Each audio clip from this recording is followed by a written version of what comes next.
ሰላም የዚህ ዩቲዩብ ቤተሰብ አባላት በሙሉ እንዴት ናችሁ? ዛሬ ደግሞ ራስን መውደድና በራስ መተማመን ላይ ሐሳብ እንሰጣለን።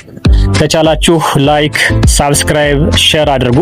በተጨማሪም ሐሳቡ ለማስተካከል የሚቻል ኮሜንት ለመስጠት ሞክሩላለሁ። ወደ ዋና ሐሳቤ ልግባ። ራስ መውደድ ማለት ራስን ምን ያህል እንደምትወደውና ዋጋ እንደምትሰጠው ማለት ሲሆን አጠቃላይ የራስ ዋጋ ሰልፍ ወርዝ መለኪያ ነው። በራስ መተማመን ሰልፍ ኮንፊደንስ ማለት ደግሞ ግቦችን ለማሳካት ባሉ ልዩነቶች ወይም ልዩ ችሎታዎች ላይ ያለህ እምነት ነው። ራስን መውደድ እንደ ቤትህ መሰረት ወይም ፋውንዴሽን አስብ። ራስ መተማመን ደግሞ በዚህ መሰረት ላይ የምትገነባቸው ልዩ ልዩ ክህሎቶች ወይም ስኪልን ያሳያል። ራስን ካላወቅ ሌላ ሰው አያውቅህም እንደሚባለው ይህም ራስን መውደድ ማለት ራስን ማወቅና መቀበል መሆኑን ያሳያል። በራስ መተማመን የድል መንገድ ነው። ሰልፍ ኢስቲም እና ሰልፍ ኮንፊደንስ አንድ አይደሉም። በአዳዲስ ክህሎቶች ላይ ከፍተኛ የራስ መውደድ ነገር ግን ዝቅተኛ በራስ መተማመን ሊኖር ይችላል። ወይም በተቃራኒው ከፍተኛ በራስ መተማመንና ነገር ግን ዝቅተኛ የራስ መውደድ ሊኖር ይችላል። ራስ መውደድን እንመልከት። ውስጣዊ ዋጋና ብቁነትን እንመለከትበታለን። በሁኔታዎች ሁሉ መረጋጋትን እናይበታለን። ራሳችንን እንወደዋለን ወይ እንቀበለዋለን ወይ ብለን እንጠይቃለን። የልጅነት ልምምዶቻችንን ጥልቅ እምነቶቻችንን እንደምንሽ አድርገን እንቀበላለን።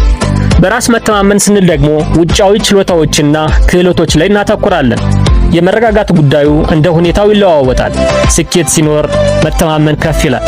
ስኬት ዝቅ ሲል ደግሞ በራስ መተማመን ዝቅ ይላል። ይህንን ስራ በተሳካ ሁኔታ ማከናወን እችላለሁ ወይ ብለን እንጠይቃለን። ልምምድ ያለፉ ስኬቶችና ግብረ መልስ ወይንም ፊድባክ መነሻ አድርገን እንወስዳለን። ራስን መውደድ በአብዛኛው የሚቀረጸው በልጅነት ጊዜ በሚኖረን የወላጆች አያያዝና ፍቅር ነው። በተለይ ከ3 እስከ 5 ዓመት ዕድሜ አካባቢ የሚፈጠረው ራስን የመውደድ መሰረት በቀጣይ ህይወታችን ላይ ትልቅ ተጽዕኖ አለው። በራስ መተማመን ዋጋ በማንኛውም ዕድሜ ልምምድ በማድረግ ሊዳብር ይችላል። ሁለቱን እንዴት እናጣምራቸው? ጤናማ ራስ መውደድ ደስታና ስኬት ይገባሃል ብለህ እንድታስብ ያደርጋል። ይህ አዎንታዊ አመለካከት አዳዲስ ነገሮችን ለመሞከር ድፍረት ይሰጣል። አዳዲስ ነገሮችን ስትሞክር በራስ መተማመን ትገነባለህ። ይሁን እንጂ ራስን መውደድህ ዝቅተኛ ከሆነ ራስን ዋጋ የምትሰጠው ባሳካቸው ነገሮች ላይ ብቻ ሊሆን ይችላል። ይህ የጭንቀት አዙሪት ሳይክል ኦፍ አንዛይቲ ይፈጥራል። ምክንያቱም ዋጋህ በወደቀ ወይም በተሳካለ ቁጥር እንደሚለዋወጥ ይሰማሃል። ጥናቶች እንደሚያሳዩት ዋጋቸውን በውጫዊ ስኬት ላይ የሚመሰርቱ ሰዎች ከፍተኛ ጭንቀት፣ ድብርትና ፍጽምና የመፈለግ ፐርፌክሽኒዝም አዝማሚያ ያሳያሉ። ሁለቱንም እንዴት መገንባት እንችላለን? How to build both self-esteem and self-confidence። ሁለቱንም ያሳድጉ የተረጋገጡ ስነ ዘዴዎች እንደሚከተለው እንገልጻለን። አንደኛ፣ ትናንሽ ግቦችን አውጣ። ሴት ስሞል ጎልስ። ትላልቅ ስራዎችን ወደ ትናንሽና ማስተዳደር ወደምትችላቸው ደረጃዎች ከፋፍላቸው። እያንዳንዱ ትናንሽ ድል ችሎታህን ያረጋግጥልሃል። ይህ ደግሞ በራስ መተማመንን ያሳድጋል። ሁለተኛ፣ አሉታዊ አስተሳሰቦችን ተገዳደር። ቻሌንጅ ኔጌቲቭ ታውትስ። ለራስ ለምትናገረው ቃል ትኩረት ስጥ። ይህን ማድረግ አልችልም ከማለት ይልቅ ይህን ለማድረግ ተጨማሪ ልምምድ ያስፈልገኛል በል። ሶስተኛ፣ ለራስህ ርህራሄ አሳይ። ፕራክቲስ ሰልፍ ኮምፓሽን።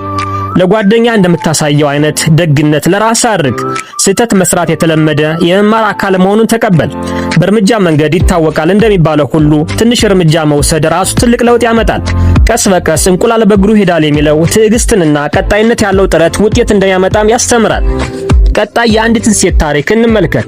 ብዙዎቻችን ያደግነው በጥንካሬዎቻችን ላይ ሳይሆን በድክመቶቻችንና በሚታዩ ውስንነቶች ላይ ትኩረት በሚደረግበት አካባቢ ነው። ለምሳሌ በትውልድ ሀገር ትልናለች ባለታሪኳ የትምህርት ስርዓቱ ከፍተኛ ውድድር የሚበዛበት ነበር። መምህራን ሁልጊዜ ተማሪዎችን ያወዳድራሉ። ወላጆችም ልጆቻቸውን ከጓደኞቻቸው ልጆች ጋር ያወዳድራሉ። የግለሰብ ተሰጥኦዎችን በትክክል አይበረታቱም ነበር። በዚህም ምክንያት ለብዙ ዓመታት ከባድ የራስ መውደድ ችግር አጋጥሞኝ ነበር። እንደ ወጣት ሴት ራሴን በቂ ጥሩ፣ በቂ ቆንጆ፣ በቂ ጎበዝ፣ በቂ ስኬታማ አድርጌ አላየም ነበር። እናም ፍጹም ለመሆን እጥራለሁ። የራሴን ፍላጎትና ምኞት ማስቀደም ራስ ወዳድነት ሆኖ ይሰማኝ ነበር። ለሌሎች መስጠት ተሰጥቼ ነበር፣ መቀበል ግን ይከብደኛል። ለሌሎች ሁሉ እንክብካቤንና ጊዜን እሰጥና ለራሴ ግን አልሰጥም ነበር። ዋጋዬን የመለካው በሌሎች አይን ነበር። ይህ ውጫዊ ማረጋገጫ መፈለግ ኤክስተርናል ቫሊዴሽን ሲኪንግ ይባላል። ጥናቶች እንደሚያሳዩት ራስን መውደድ ከውጭ ማረጋገጫ ጋር የተሳሰረ ሲሆን ሰውየው ለስሜት መለዋወጥና ለጭንቀት ተጋላጭ ይሆናል። ውስጣዊ ማረጋገጫ ኢንተርናል ቫሊዴሽን ማዳበር ግን የረጅም ጊዜ ጤናማ ራስን መውደድን ያስገኝላል። የዚች ሴት የለውጥ ጉዞ የጀመረበት ሁኔታ የምንለውጠውን የምናውቀውንና እውነት መሆኑን የምንቀበለውን ብቻ ነው። ምንም እንኳን ከባድ ቢሆንም ራስን አለመውደድ ጉዳት እንዳለው አምኜ ስራ መስራት ጀመርኩኝ። ይህች ሴት ያደረገቻቸው ድርጊቶችን እንመልከት። 1. ተሰጥኦችን ተጠቀምኩባቸው ትልናለች። ጥሩ ዘፋኝ እንደሆንኩ ስለማውቅ በአደባባይ መዝፈን ጀመርኩ። የመጽሐፍ ተሰጥኦ እንዳለኝ ስለማውቅ መጽሐፍ ጀመርኩ ትልናለች። ስኬቶችን አወቅኩ። ወደ ኋላ መለስ ብዬ ስላሳካኋቸው ነገሮች ሁሉ ራሴን አወደስኩ ትልናለች።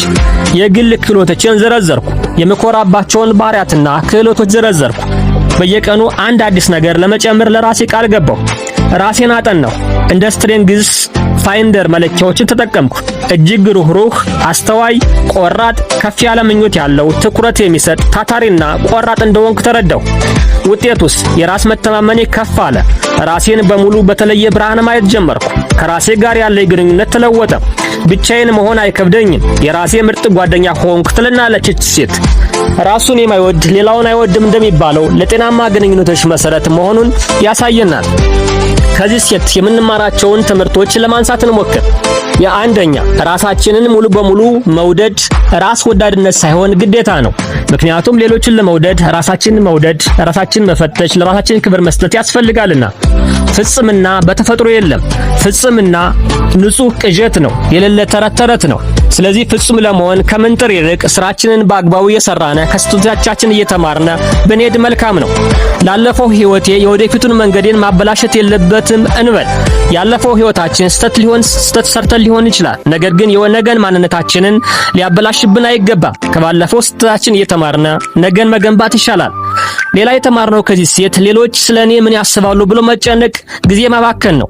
አንድ ሰው የሁሉንም መስፈርት አሟልቶ መገኘት አይችልምና ለሁሉም ሰው ማስደሰት የለበትም።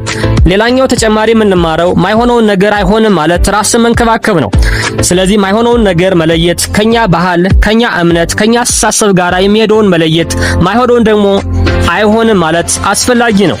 ሌላ ከዚህ ሴት የምንማረው ምንድነው ካልነ ህይወት ፊልሚያ ወይም አድካሚ ውድድር መሆን የለባትም። ስለዚህ ከእያንዳንዱ ነገር ጋር ከሰዎች ጋር ለመፋለም ለመወዳደር መጣር የለብንም። ሌላኛው ከዚህ ሴት የምንማረው እውነተኛ መሆን ምርጫ ነው። ውሸትና እውነት ሲኖሩ ይችላሉ። እውነተኛ መሆናችን ለራሳችን ምርጫ ስለሆነ እሱን አምነን መቀበል ይገባናል። ለማንነታችን ለምናምንበት ነገር ታማኝ መሆን ምርጫችን መሆን አለበት።